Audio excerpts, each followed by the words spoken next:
থাক ভাবি, আর ভিতরে দিয়ে কি করবেন? কাস্টমার শেষই করছেন। দেখেন কি কাজ শেষ করলাম। হ্যাঁ কি কাজ শেষ করলাম দেখেন আপনি। শুনেন, এই যে দরজাটা দেখছেন আপনি, এই দরজাটা ভেঙে গেছে। দরজা লাগাতে পারি না, ওর সময় গেলে কেউ যদি এসে উকি ঝুঁকি মারে, এই কারণে এই যে তারটা টাইট দিমু। একটা লোক খুঁজতেছে, আশেপাশে দেখতেছি না। এমনি সারাদিন গুড়গুড় করে মানুষ, অভাব নাই। আর এরকম কাজের সময় কাউরে খুঁজে পাই না। লোক খুঁজতেছেন ঠিক আছে, তো আমাদেরকে ডাকলি তো আমরা দোকান করে বসেছি সবসময়। আপনার বাড়িতে যখন ডাকার সময় তখন কাউরে পাই না, বুঝছেন না, একটা দিন বলেই দেখতে না, আপনি তোর আগে কখনো বলেন না। ভাই ভালো হয়েছে, তাহলে একটু দরজাটা ঠিক করে দিয়ে যান। গোসলে গেলে দেখেন দরজাটা আটকানো পারি না, এই যে ফাঁক ফুক থাকে, ভয় লাগে কেডা কোন দিকে কি দেখে। ভাবি দরজাটা লাগান লাগান।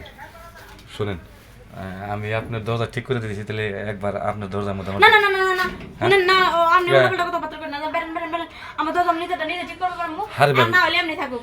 আপনি ভাই সামনে মাসে টিয়া পাঠাইবো, হেটিয়া ঠিক করব। আরে ভাবি রাগ করেন কেন? না ভাই না, ও যে কথা কইছে না আপনার সাথে আমি অ্যাকসেপ্ট করব না। শুনেন শুনেন শুনেন, জামু তো এই যে বিষয় কামটা কিন্তু ভালো করলেন না আপনি, কিন্তু আমি কি ভালো করছি না করছি এটা আমার থেকে ভালো। আমি কিন্তু জানি সবকিছুই আপনি লুকাইতে পারবেন না। এরপরে আচ্ছা কি জানেন, আমি যে ফোনে ভিডিও আছে, আপনি আজকে যে আমি ফোনে ভিডিও না, এর থেকে তার কোনো কিছু থাকে আপনার কাছে কোনো সমস্যা নেই, জান আপনি। আচ্ছা মন থাকা জানেন এটাই। আচ্ছা আচ্ছা ঠিক আছে।